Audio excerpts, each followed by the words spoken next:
Hi folks, welcome to Module 5. This module is going to look at flipped lessons, blogs, mobile technology, and some online resources for possibly using in your flipped lesson or just for tutorials for students. So I'm going to begin with flipped lessons. So what the heck is a flipped classroom or a flipped lesson? Well, here's a working definition for you. It's a model where the typical lecture and homework tradition is reversed. So instead of students coming to class and listening to you lecture or provide them with information, they do that at home using short video lessons, much like you're doing right now by listening to me. And then they come to class ready to work on a problem, a project, a paper, and so forth. In an online class, we don't have the luxury of coming together to work on things. It would be great if we did. And that's what a hybrid class looks like. And I have taught hybrid classes before. Unfortunately, it doesn't provide the access that completely asynchronous online classes do. Nonetheless, so this model allows the teacher to help students with the actual work instead of sending them home to do it with little or no help. And I bet you can all remember being in high school, going home with some assignments and sitting down with them and saying, I don't get this. So you ask your parents, and your parents don't get it. So you ask your older sister, and she tries to help you. Then you get mad at her because she's a know-it-all and you don't like working with her. Sound familiar? That's what my children always did. So in some ways, this kind of makes sense that, the actual work that you're asking students to do would be done in the classroom, so the teacher would be there to assist them and answer questions. One of the difficulties is, of course, and the big question is, how do I get students to actually watch the videos? Well, that's a mind shift, and that takes some time to do that, and that comes from working with good relationships with your students. But I've provided you with some things to read about the flipped classroom. And I'm going to open them one by one just to give you a quick look at them. So here's one, this is Newton Infographics. They're the ones, this is the people that really started doing it. And this explains really what the flipped classroom is. It went back in 2007 when they first started doing this, and it was really sort of revolutionary. But, and then flipped classroom sort of got a bad rap and kind of didn't work for a while, and now they're back again. So what goes around comes around. Here's another article, Flipped Classroom Things You Should Know. Oh, sorry, this is the flipped learning community. So you have to join this. I did join it. My membership is pending, so I have to wait and see if they approve me or not. But it looks to be a really good professional learning community for those of us who want to begin to do flipped lessons or flipped classrooms. I see some really good resources here.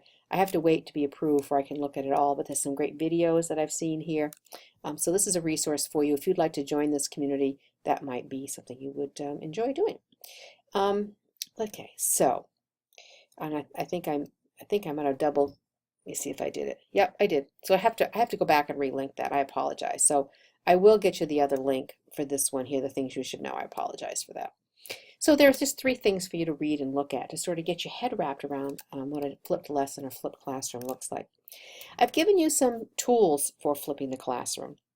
Many of these tools are the same ones that I gave you for doing the digital story. They're video platforms.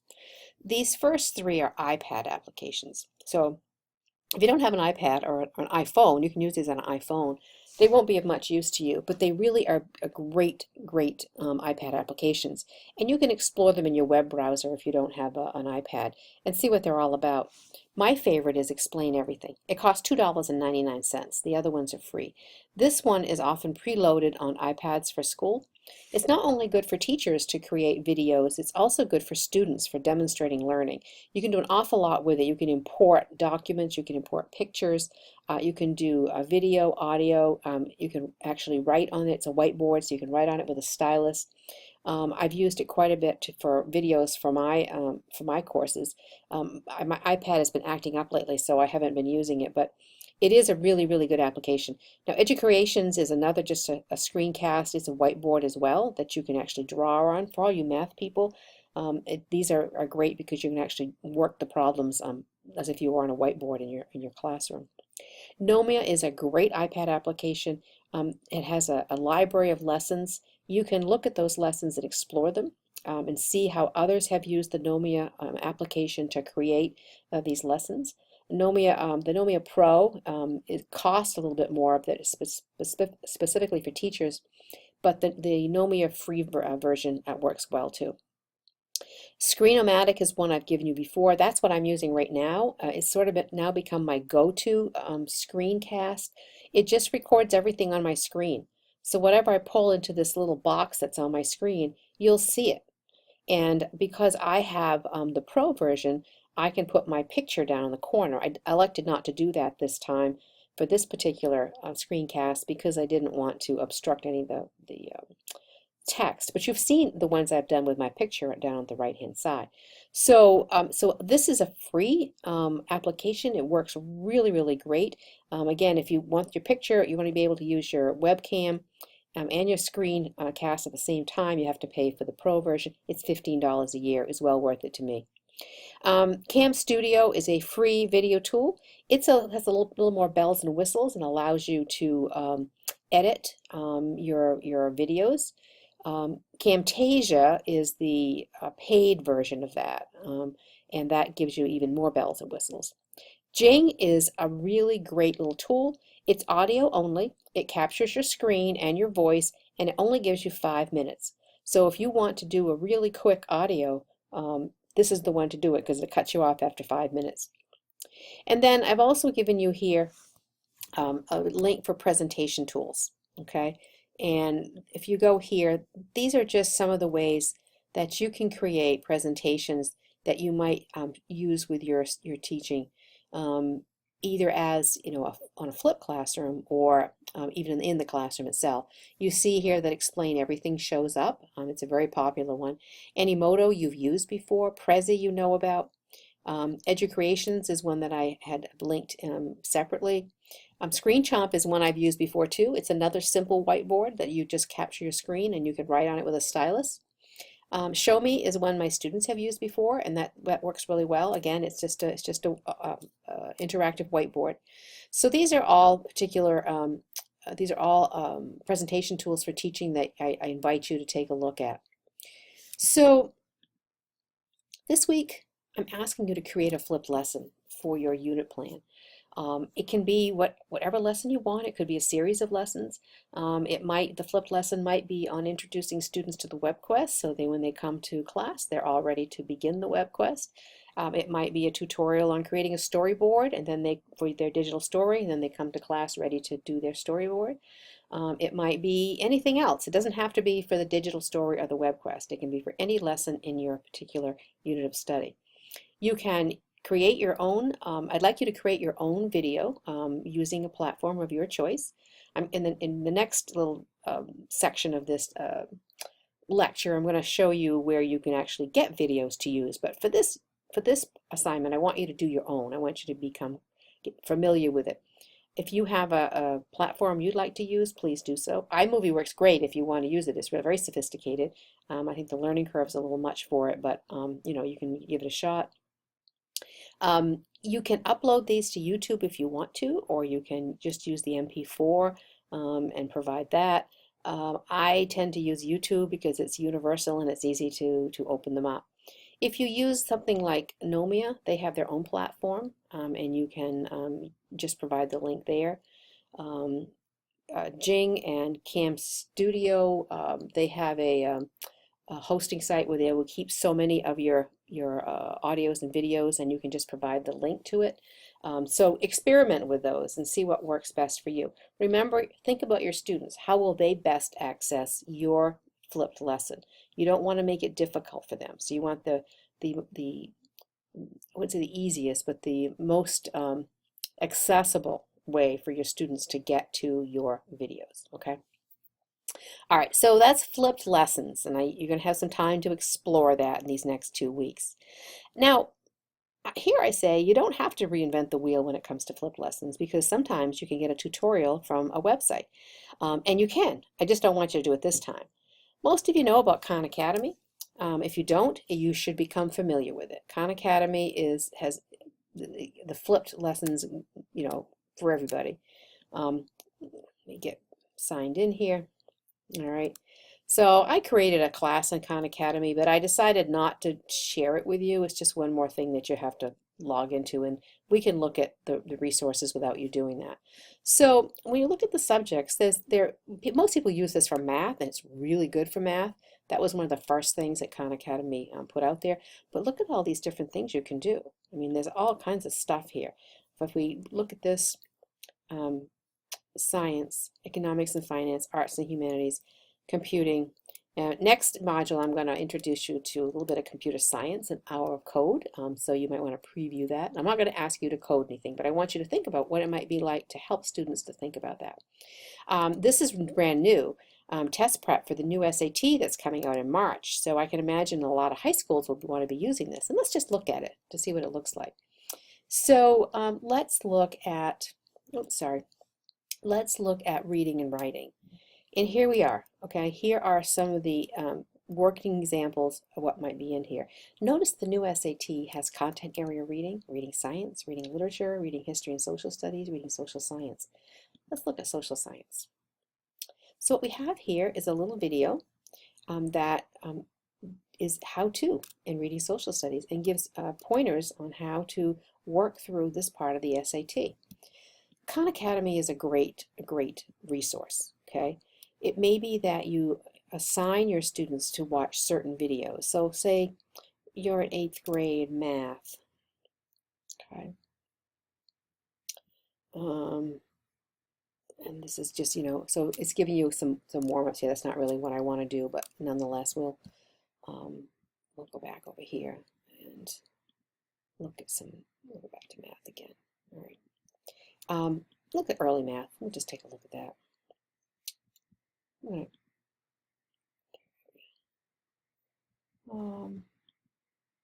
Let's take a look. So you can see what some of these might look like. This is very early math. So, so we might do this, and I put 72. Whoops. Oh, right here, sorry. 72. Check the answer. Yep, so I gotta check, okay? So, I mean, it can be for young kids, it can be for older kids, but Khan Academy is a great resource for you. Another great resource, the one I really like, is Hippocampus. I kind of like it because of the name.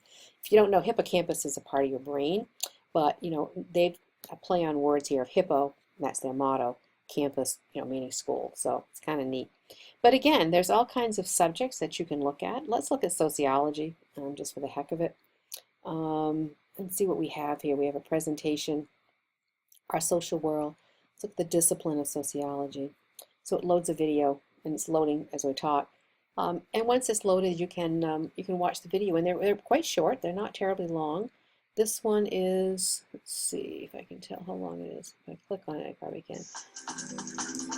This one's 7 minutes. Okay. All right. So you get the point. Let's go back.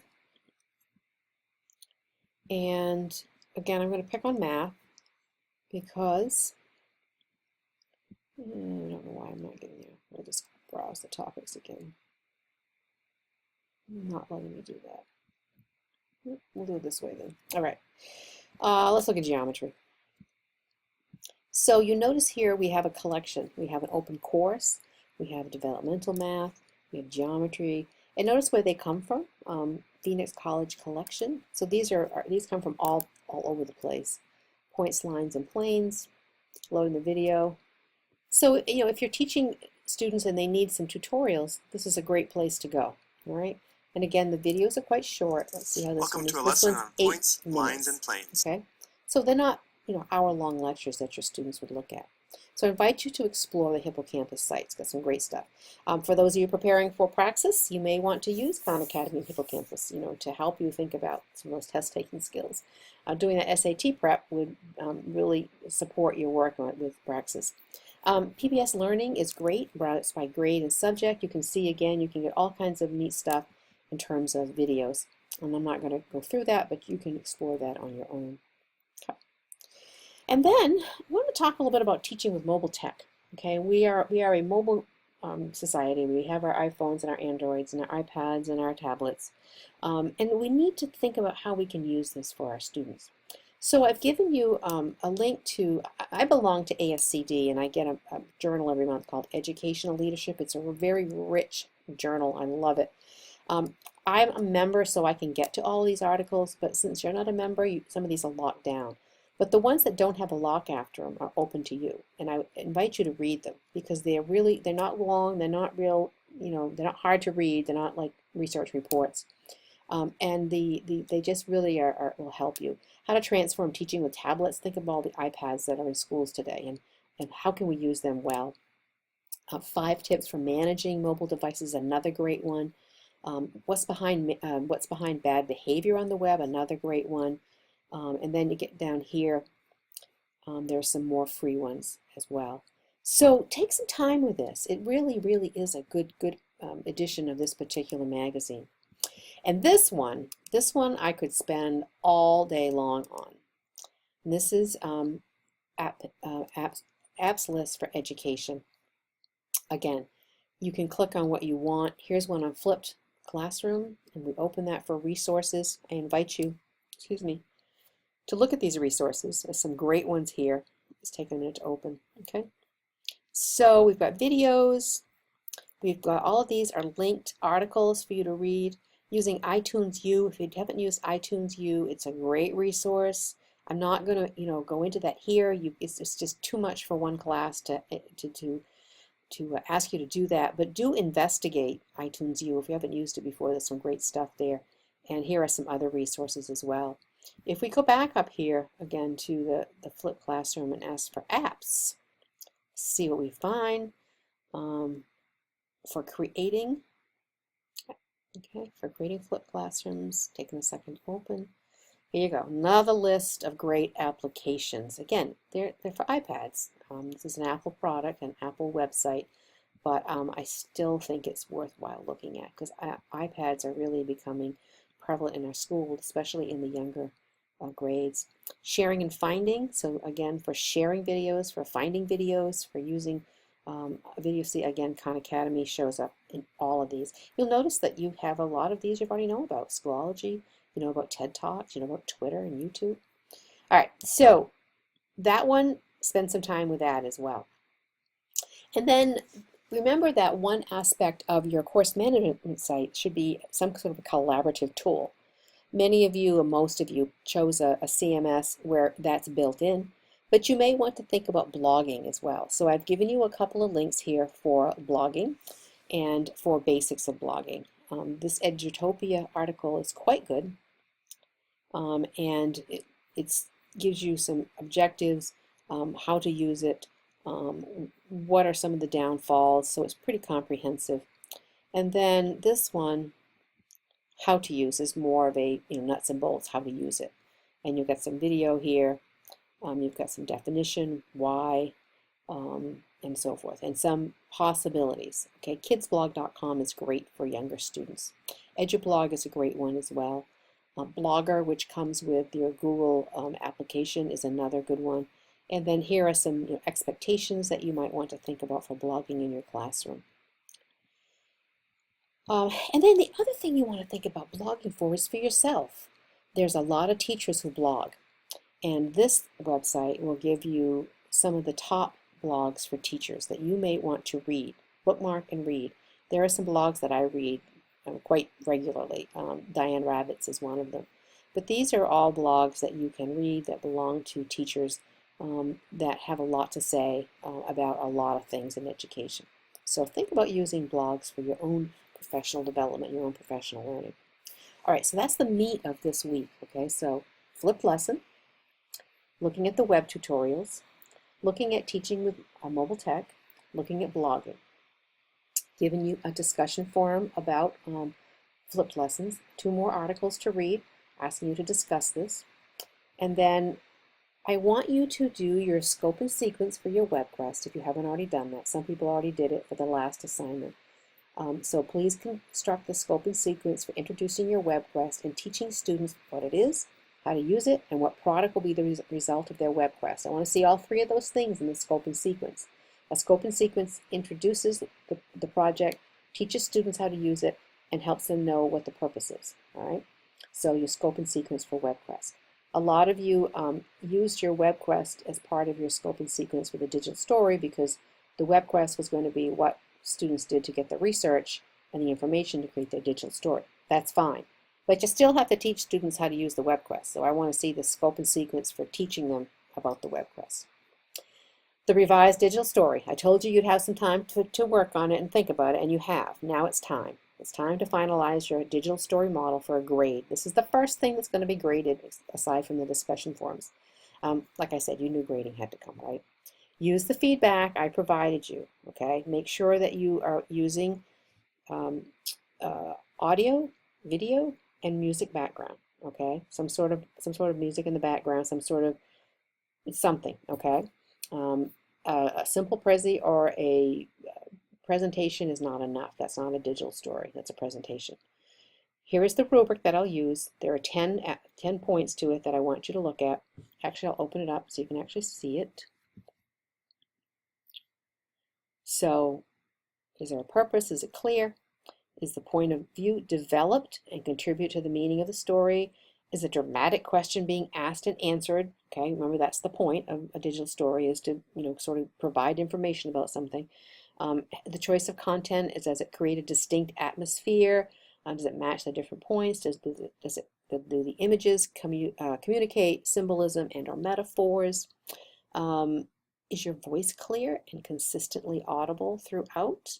Is the pace and rhythm fit the storyline and help it? In other words, what's your tone? What's your pacing? Is there a meaningful audio soundtrack? Okay, so this is a requirement, so does the music fit the images and the voice? Okay. Economy of story detail. Remember that digital stories are short, and the story is told with exactly the right amount of detail. It is not too short and it's not too long. And your grammar and usage are correct for the dialect chosen. Okay, so you might be talking in a dialect that might not be standard English, and that's okay, as long as that's appropriate for that. And that your language usage contributes to the clarity, style, and character development, for a total possible of 40 points for this. Okay, so that is your rubric. All right. So I've summarized your assignments for you. You're going to create at least one flipped lesson using the lesson plan template and the digital media that works best for your lesson. In your lesson plan, remember to explain what you expect students to be able to do or say after the lesson. Share the lesson along with the link for the online portion with your group for feedback, and then share your lesson with me by November 12th. Now, once you receive my feedback, and you should within 2 or 3 days, check your grade center, and then revise and polish the assignment and submit it to me for a grade no later than 1 week after receiving my feedback. So I will make a note of when I have finished the feedback and submitted that to grade center, and then I will expect you to take a week to revise it and resubmit it. Okay, so this I'm giving you some autonomy here. Okay, want you to participate in the discussion forum, continue working on your CMS and your unit plan as you need to, and then submit your web quest scope and sequence by November 5th. That's 1 week, folks. You'll have to do this. So I'm spacing the work out for you. Get the web quest scope and sequence done first. Then submit and revise and submit your polished digital story by November 12th. So your digital story and your flipped lesson will come into me by November 12th. Below here are the places where you submit this: flipped lesson, scope and sequence, and digital story. And that, my friends, is the sum and substance of Module 5. And after this, we have one more instructional module, and then we have Module 7 is where you're going to be presenting your digital stories, your units to, you're going to be doing a video presentation of your work this semester to your peers. You're going to be passing in your professional development plan, your unit plan, and your course management site. So by December 10th, all work will be submitted to me for grades, and you can look at your schedule of submission days for those, but I'll be posting those as well. And then the final day, 12/17, you will be passing in your self-assessment. So this semester is winding down nicely, folks. So if you have questions about this or anything else, please let me know. I'll look forward to looking at your work that you're submitting this week. You remember that I said that it will be a few days before I get to it because I'm having a minor medical procedure done on Friday but I will be not incapacitated by any means, but I may not feel exactly like reading all the work when I get back. So if you need a couple extra days, feel free to take them. It'll probably be Sunday before I sit down to look at most of your work. Thank you so much for your attention, and I look forward to working with you again.